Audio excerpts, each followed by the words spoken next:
My husband committed suicide. Good for him. Because every death is suicide. Every death is.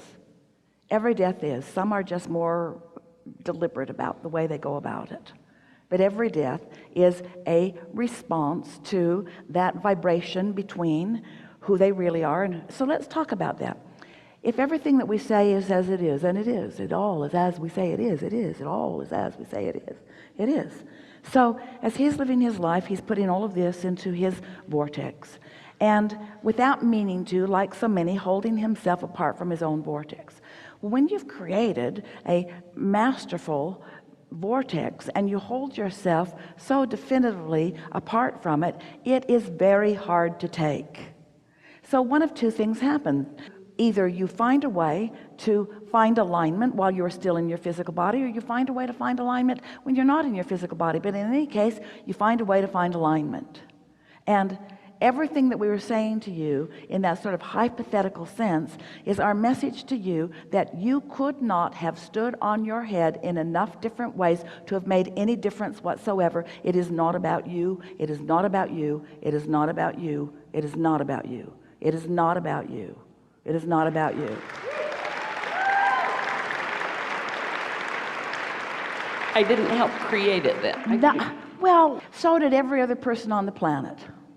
If the cat had stopped peeing on the couch.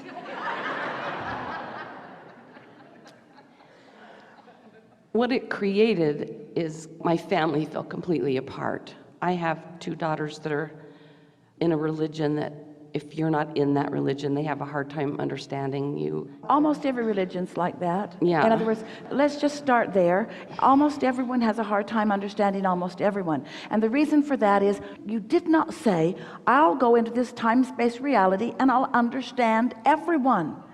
That would make you crazy. That's what Facebook is doing to you.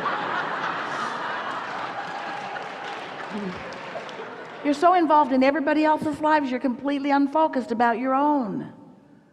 Yeah. Do I just let go, though, of my grandchildren? I have 8 grandchildren and 2 daughters, and I can't seem to get to a place where I can accept I don't get to see them. Here's the thing. Don't get to the place where you accept. That's like, we don't want you or anyone to ever get to the place where you accept that something that you want can't be.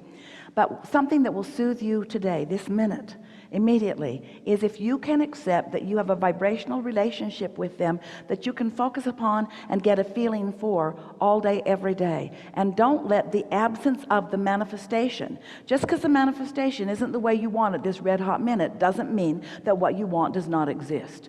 You got to focus unconditionally for a while. And it's our promise to you. When you focus unconditionally for a while, so that you're tuned in, tapped in, turned on, feeling better, the universe will orchestrate a way for you to rendezvous with the things that you want. It must be, it is law. But that isn't what you've been doing. You've been focusing upon the reality that's tearing you up, keeping you from being in vibrational alignment with your vortex, with what you want. And so what you're getting is what you're a vibrational match to. It's okay. But it doesn't have to feel so bad, you see. I get that. How else are you going to sort it out? You're going to say, all right, well, you guys belong to a religion that believes a way that I don't. So something's got to change. Either you got to join me or I got to join you. And all of you stand there and say to each other, we're not going, we're not coming.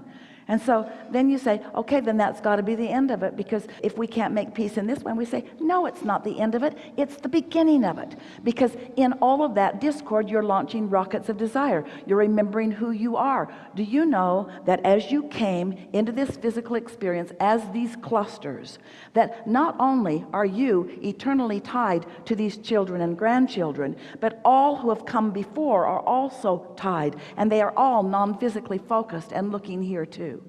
In other words, to be in a place where you have cut yourself off from the attitude of love and you're using some bogus thing as your justification for it, you don't want to perpetuate that in them. You don't want to stand in resistance to them.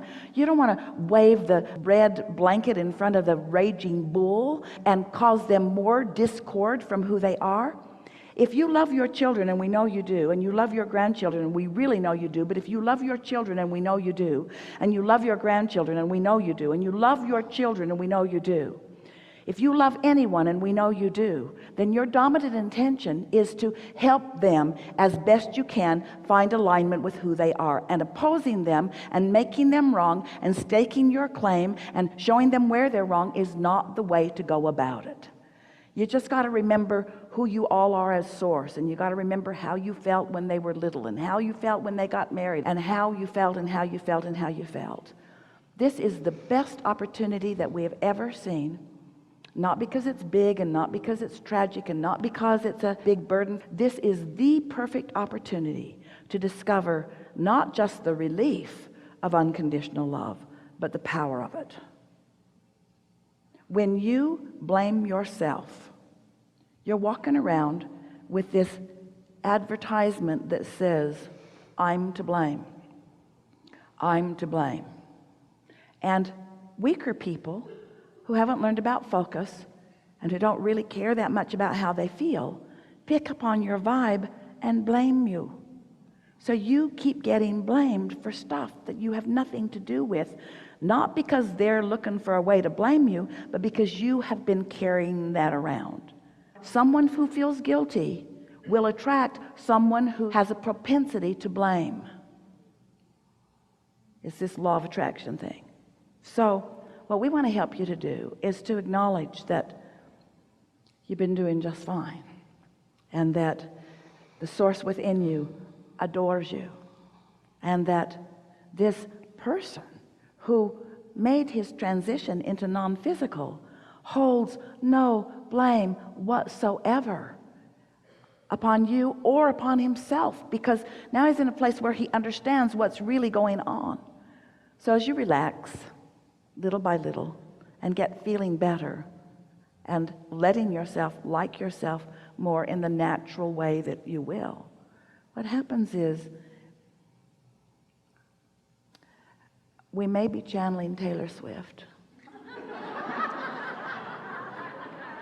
Haters gotta hate, hate, hate, hate, hate, hate. Haters gotta hate, hate, hate, hate. And you just gotta shake it off. Shake it off. Thank you. Because you cannot please them. You can't understand. The only thing that you can do is to come in alignment with your source. And when you do, the return to that steady, consistent love. See, the thing about relatives is that you got to catch them on a good day. The thing about source is it's always a good day. But you got to be in the vicinity of the good day that source is always flowing to you. So as you find these thoughts that are easier for you to hook up with source, so that you become addicted to that connection, what will happen is you'll find yourself unwilling and eventually not even capable of focusing upon those thoughts that have been putting the resistance on your trail. And this is going to be hard for you to hear, but it's the reality that we want you to know. It's not the decision of your children that is keeping you from your grandchildren. It's the resistance that you've put on your own trail in response to what you think they mean or what you think they're saying to you. Feels like it's a reality that they are creating, because these are demands that they're making. These are edicts that they are putting out there. But that's never what is really happening. Your response to them is just causing you to pile more and more and more stuff on your trail, on your path of least resistance, that's preventing you from what you want. But as you get your attention off of that and on other things, that will begin to dissipate more and more. And then it will one day just feel logical to them. These children are not going to be that old before they begin requesting time with you. And in their alignment, their connection to source, their power of influence will be much greater. And that rendezvous is a sure thing. It's a done deal. It has happened many, many times in the vortex, and it will bring itself all the way to fruition. You've just got to stop being sad in the meantime. We really want to make that statement to anyone who wants anything that hasn't yet manifested. You got to stop being bent out of shape over the fact that the manifestation hasn't happened, because you're being uncomfortable about the fact that the manifestation hasn't happened is what's causing you to put all the stuff on the trail and preventing it from happening sooner.